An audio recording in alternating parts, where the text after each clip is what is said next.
when you got saved? Well, Or do you remember that? You might Let have me a tell couple you, of testimonies. I don't remember the exact date, but I can tell you where and when. Tell us all about it. I was at Nationwide Insurance Company, and the boss came to me and said, well, gonna have a class back in Columbus, Ohio, and this is on negotiating interclaims. And he asked me, do I want to go? I said, yeah, I'll go. But he came back that afternoon and said, well, the class is full up. And then a week later, he came back and said, well, some guy dropped out. Do you still want to go? I said, yeah, I want to go. And while I'm back there, what I want to do is go from there to Carolina to see my family. Amen.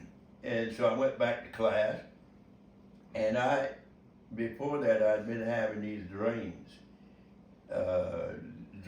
of some of the sins that I used to commit, and not only that, I know I'd been married 4 times. And Wait a minute, you been married 4 times? Yeah, and I asked the Lord. Wait a minute, you been married 4 times? 4. Mm-hmm. Wait, who did I miss? Well, at first was Judy, Judy, then Carol, right? and then T. T who?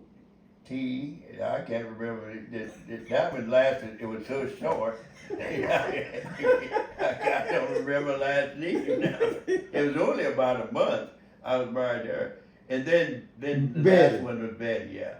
But anyway, I had been having these dreams, and first one was clouds open.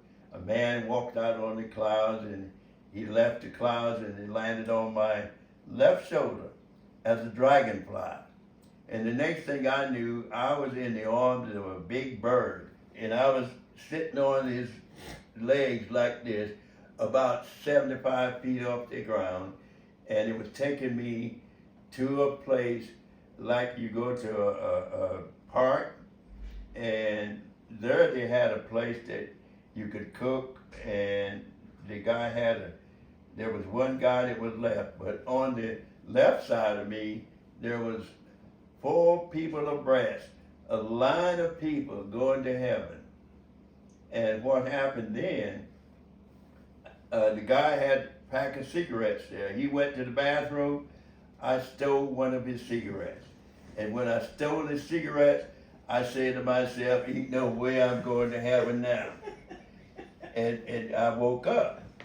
But the next one was he took me to a place like Gilligan's Island, if you remember Gilligan's Island. And in that building, man, there was all women.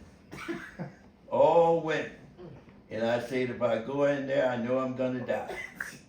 So I woke up from that. But anyway, he had been showing me these dreams.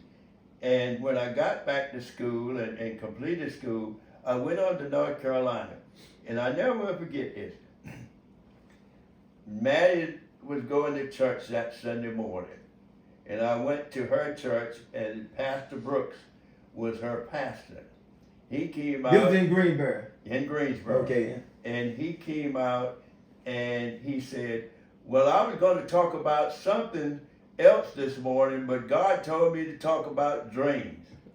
And when he said that, I tell you, man, God's power started at the bottom of my feet, all the way up to the top of my head. And in that instant, 3 things happened to me. Amen. One was I had a hunger to read his word, which I haven't stopped to this day. Amen. The second thing was I had a hunger for the word.